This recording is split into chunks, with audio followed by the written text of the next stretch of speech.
Tatapon, guys.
Warm water.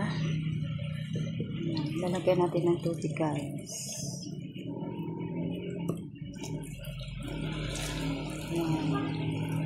Hindi po yan malamig, medyo mainit-init pa ng konti.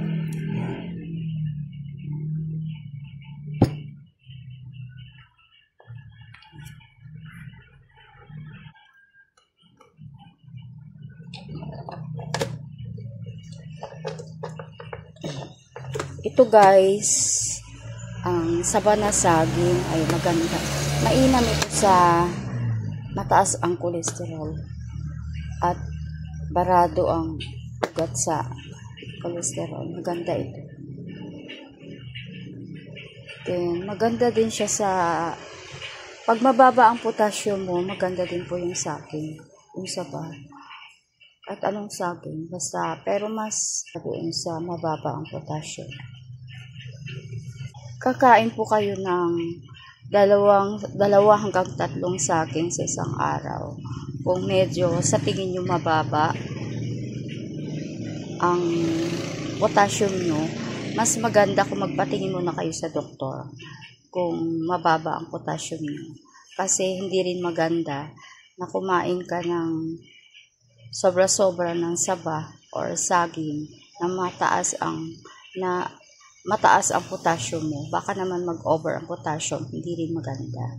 Kaya mas mainam na magpa-check up muna sa doktor kung mababa ba o mataas ang potassium. Kung mababa, maganda itong saba ng saging. At ganun din po yung itlog. Yung kulay puti ng itlog, maganda din siya sa mababa ang potassium.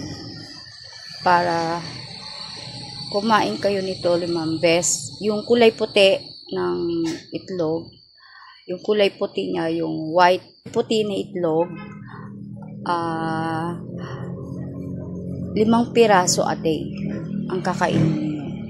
Pwedeng laga or pwede namang fresh. Maganda ito, guys.